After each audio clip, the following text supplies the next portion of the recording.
What's going on, everyone? Welcome back to Spill the Tea. I hope everyone had a great Valentine's Day. This is actually being filmed a couple days after Valentine's Day. And I decided to make this video because I wanted to talk about something. And I had stumbled across a Facebook reel where there was a woman and she was talking about after a breakup. And she kept asking why, why certain things happened. Oh, why did he do that? Why did it end like that? And in the Facebook reel, she had said that she had spoken with her counselor or her therapist, and her therapist told her that asking why is just a form of her subconscious mind trying to justify everything, trying to find some clarification and justification to the end of the relationship. And I fully understood that concept and that perspective, but I wanted to challenge that just a little bit because I also know something a little bit deeper than that because I've been on both sides of that question. In my past relationship, my ex believed that I lacked self-control, especially when I messed up and I cheated. But the truth is I didn't lack self-control. I lacked maturity. I lacked the maturity to walk away when I knew something wasn't fully aligned. I lacked the maturity to place boundaries when I felt disrespected.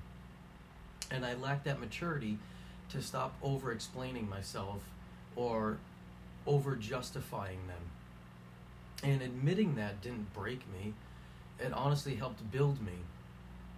Because when you ask why from a form of detachment, not emotion, not ego, and not self-pity, you don't justify things. You start to uncover patterns. And I had to learn the difference between, the chemistry and the attraction. I had to stop falling in love with people's potential. And I had to stop investing 100% before emotional safety was proven. I had to stop confusing intensity with compatibility. And most importantly, I had to stop losing myself in relationships. And that was a hard one for me. I always placed my value in other people instead of in myself.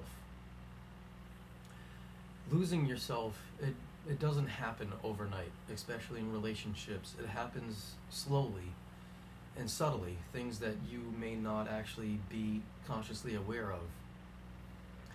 It starts to happen when you overfunction to keep the relationship together. You start to justify, red flags because you believe in who they could be. You're living with their potential.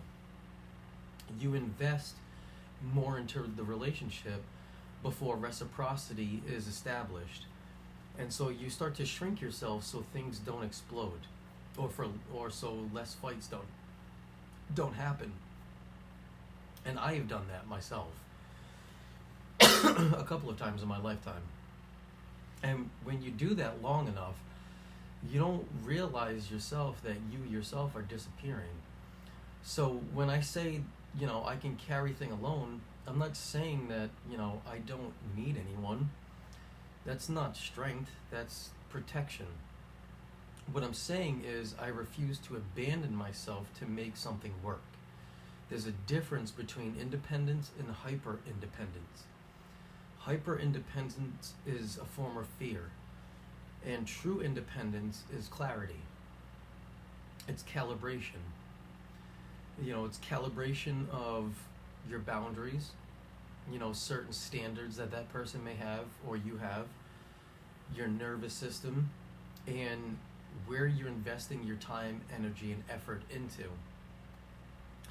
And calibration prevents that repetition. I don't want a relationship that I can survive in. I want one that I can expand in, that I can build in, that I can grow in. So now I wanted to answer the real question. Is asking why always justification? Is that truly your subconscious mind trying to justify the things in the relationship? No. Justification would sound like, he cheated because he was insecure. So I get it. But finding clarity and asking why, it would be more like he cheated because he lacked a certain level of accountability. And that's who he is, or that's who he was at that time. One of those protects and justifies it, and the other one reveals the truth behind the matter. But here's that separating line. You cannot ask why. Why did this happen? Why did they do this? Why did they treat me like this? Why did I do this? Why did I say this? You cannot ask that from inside your emotions. You have to detach from the relationship, even emotionally. How I put it as a metaphor is you have to become the fly on a wall of your own relationship. You have to look at it from a third person view. You have to become the observer of your own patterns, and you cannot defend them. And when you can do that honestly, you don't just see them, you see who you truly are. You see where you tolerated things, you see where you ignored your body and your nervous system trying to react to protect yourself. You see where you tried to save instead of stand on what you believed in, or what your standards were, or what your boundaries were. And that is the ultimate form of starting to have an ego death. And an ego death feels like your life literally collapses in front of you. And you may hear a lot of people talk about, especially getting into relationships, you cannot build a relationship on ego and pride. Or you may hear, people who preach spirituality talk about having multiple ego deaths in their life. And here's the God's honest truth that no one really wants to romanticize about having an ego death. Is because when you decide in those moments not to repeat those patterns, you will lose a lot of people. You will deal with a lot of pain. It will feel like your life around you is crumbling around you. You lose all of that comfort. Now you're putting into, yourself, you start to feel like you're in uncomfortable positions. You lose that sense of familiarity. You're familiar with friends, you're familiar with your family, or how they work, or how they operate, or how they talk to you. You start to lose that aspect. And that's because you start to lose old versions of yourself. Things that you're not willing to deal with, or tolerate with, or put yourself in those positions, or hang out with old friends that may still do X, Y, and Z, or go to the same places such as bars or clubs that you used to find so much thrill and excitement in. And I know I can speak from experience because I have rebuilt myself 3 times fully in my lifetime so far, and I'm 36 years old. 3 cycles of my entire life collapsing. 3 times of my life of losing a place of where to live, losing jobs, and such of that nature, and having to rebuild my entire life, my entire, basically, identity, you can call it, numerous times, and rebuilding new friendships. And having 3 cycles in my lifetime of isolation, to where I want to go out, I want to socialize with people, but internally, I want to stay home. I want to work on myself. I want to keep confronting myself, but also asking myself why and how can I make it better. And that's 3 cycles of confronting myself without being distracted by friends, family, going above and beyond for people.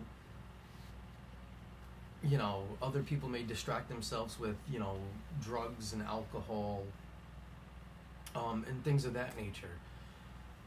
And that's what, again, another metaphor, they would call it going hermit mode, going into, your little hermit shell, and basically isolating yourself from society for a little while.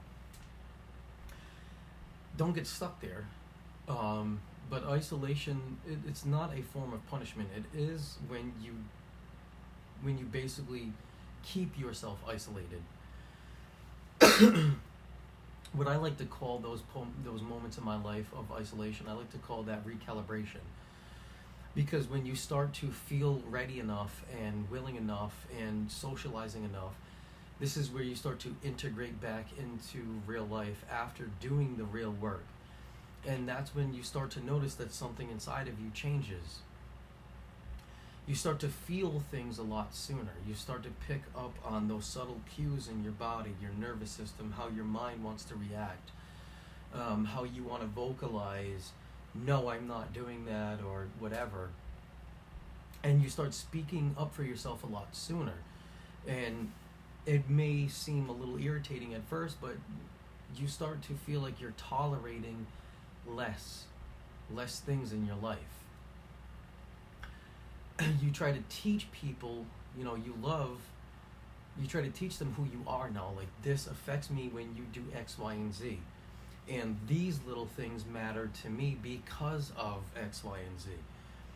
Or this is where I'm going in life. This is where I'm headed in life. And that is a form of, please don't distract me. I want you to come with me.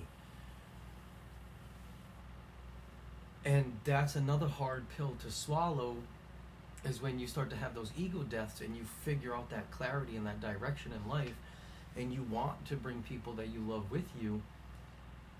But the harsh truth is sometimes they will not rise with you. And that brings on another level of pain. It hurts. It hurts to the core. It brings on sadness. It brings on a level of loneliness as well too.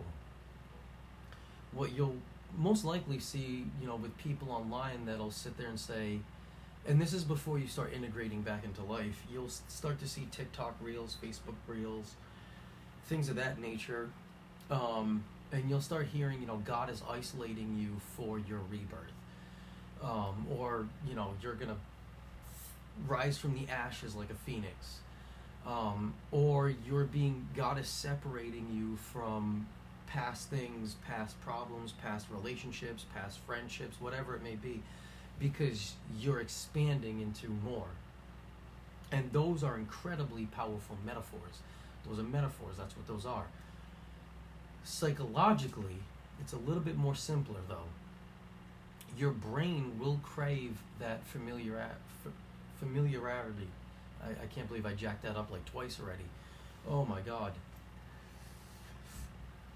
And that's because when you are a person that was born into chaos, or, family was constantly chaotic, fights and everything like that, your brain considers that familiar to you. For some ungodly reason, I can't say it tonight. And that's because chaos, you understand, it feels safer to you. And the reason why it feels safer to you is because you know exactly how someone's going to react. You know exactly how to handle those situations when they react. You know exactly what sets them off. And so that's what I mean by that's comfort. That's what feels familiar to you. But when you start to outgrow these patterns and you start to recognize these things, that's where true growth starts to come in. And growth does not feel familiar. You feel nervous. You feel scared. You don't know what to expect. And another metaphor for that would be when God calls you to step into the unknown. Again, another powerful metaphor. So ultimately what your mind tries to do is it tries to drag you back to who you used to be, because your mind wants familiar. It wants to feel familiar. And I apologize, for some ungodly reason I cannot say this word tonight. It wants you to be who you used to be. It craves that level of comfort because it knows exactly what to expect. It knows exactly how to handle situations. It knows exactly how to handle problems. It knows exactly what it needs to do to keep surviving and to keep thriving in that lane. And that's another hard thing to start coming out of, because growth is learning how to be uncomfortable. Growth is learning how to be comfortable being uncomfortable. And so growth is learning and saying no. not to shrinking yourself, not to comfort that cost you, your identity or losing yourself. And no to, I'm not going to go through that. I've been there, I've done that, and I bought the t-shirt, and I'm not going back. That's the metaphor that I use. Because that's me refusing to repeat cycles in my life. And again, yeah, it feels incredibly lonely. And you will also see a lot of people online, especially Facebook, where as you scroll down, maybe it's old friends or old girlfriends or old boyfriends, and you'll start to see them, hey, I'm feeling so lonely tonight and this and that. And it's because it is, but what I want you to keep in mind is for the first time in your life, you're choosing yourself consciously. And that's not selfish. Everyone will sit there and tell you that it's selfish, or narcissistic or anything like that. And those are different levels of narcissism. That's a different topic for a different day. But choosing yourself is not selfish. It's not narcissistic. It's you looking out for you. You know you better than anyone else in the entire world. And that right there is called evolution. It's called growth. And I would love to be able to say something clearly.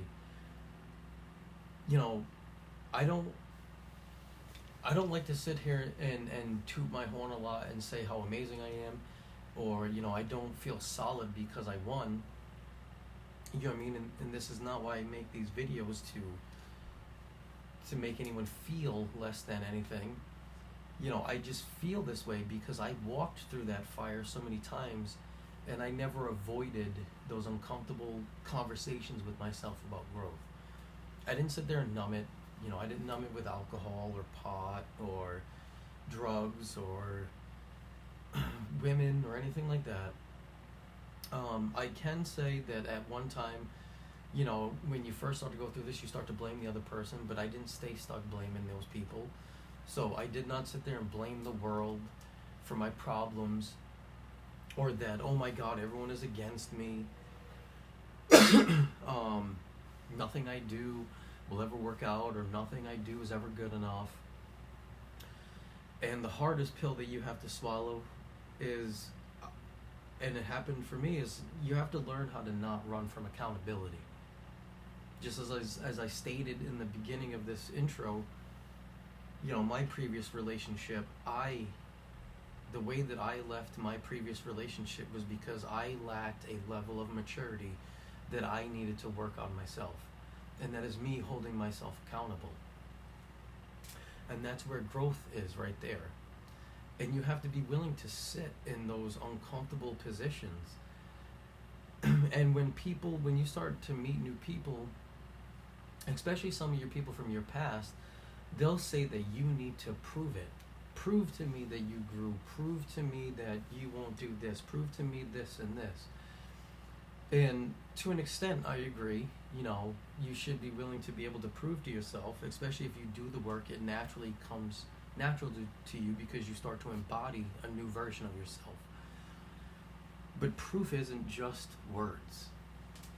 And that's where people get a lot of mismatch here, because people will believe words. Proof is in the transformation itself. Proof is now you laying boundaries that you never used to have, or you never used to speak on. The proof in the pudding is patterns that you don't repeat anymore. Again, for example, I've been there, I've done that, I bought the t-shirt, and I'm not going back. That is me not repeating patterns that I just won't do it anymore. And proof in general is the piece where, there used to be chaos. As you can tell by this little setup, this is my piece. This is my small oasis that I make for these videos. It brings me that level of peace. That's physical proof of doing inner work. But the real proof is internally. If you want a life worth living, it costs something. It costs comfort. You have to be comfortable being uncomfortable. It costs you your ego and your pride. You have to be willing to leave your ego and your pride at the door. It cost people that may have been in your life for a little while, old friends. I can speak from experience because I didn't grow up much with a family, but there are certain cases where it may cost you certain family members that you don't want to surround yourself with anymore. You refuse to. But also it cost you familiar versions of yourself. Old things that you used to be able to do, and your mind is going to start generating feelings saying that you miss it, but then when you go and try to do it, it doesn't feel the same anymore. You don't want to do it. You don't want to entertain it. You don't want to put the time, energy, and effort in. Because at that point in time, you have just closed the chapter of life of that old version of yourself. And that hurts on a deep level. You also can't be upset with people who are further along than you are in life. And you can't compare yourself to someone else's timeline. That is another thing, is trying to compare yourself. The only person in life that you are playing chess with is you. That's it. You can't outmaneuver the world. The world is not against you. There is no dark entity that is trying to hinder all of your progress and your growth. The world is not sitting there saying, hey, you're doing good for yourself, let me punch you in the face and give you $30,000 worth of debt. It's not against you. The majority of the time, it's trying to give you exactly what you asked for. You have to be willing enough and clear enough and honest enough with yourself to be able to see it when it's in front of you. You have to be able to see it clearly and be able to hold it and hold on to it. So that way you don't repeat the same patterns when life gives it to you again. And that's, again, I'll go on to a religious metaphor. When people pray to God, when they pray for the Lord to answer their prayers, the Lord will never come down and hand you a box with a shiny bow on it and say, here's everything you asked for. He's giving it to you. But are you mature enough? Are you clear enough in order to actually see it when it's in front of you? Are you alert and conscious enough to recognize that it's in front of me, but now how can I hold on to it and not let my ego destroy these things that I helped build and create? So maybe the real question isn't, are you justifying it? Maybe the real question is, are you brave enough to see it clearly?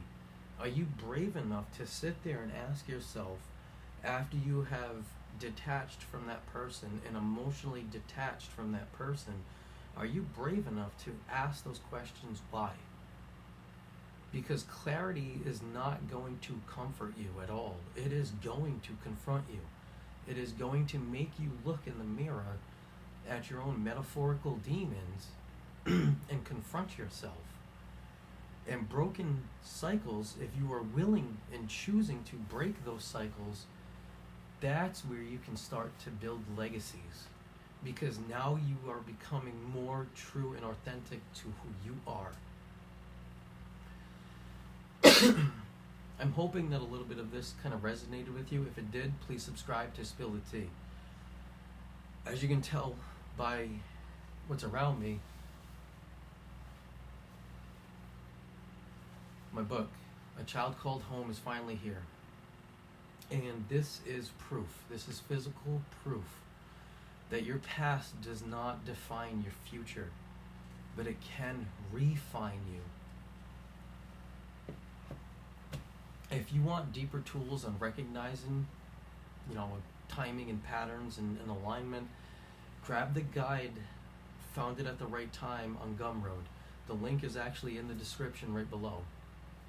And we're refining and relaunching the teleprompter app that I built from scratch, MainPrompt, because helping people isn't just speak their truth.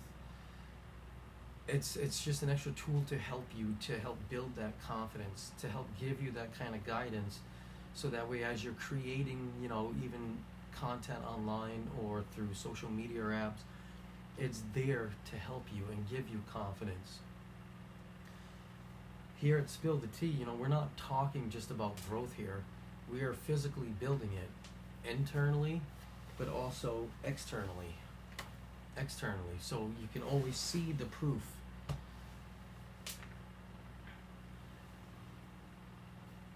And we're also, and this is hard for me to say, but also, here we always wear our heart on our sleeve.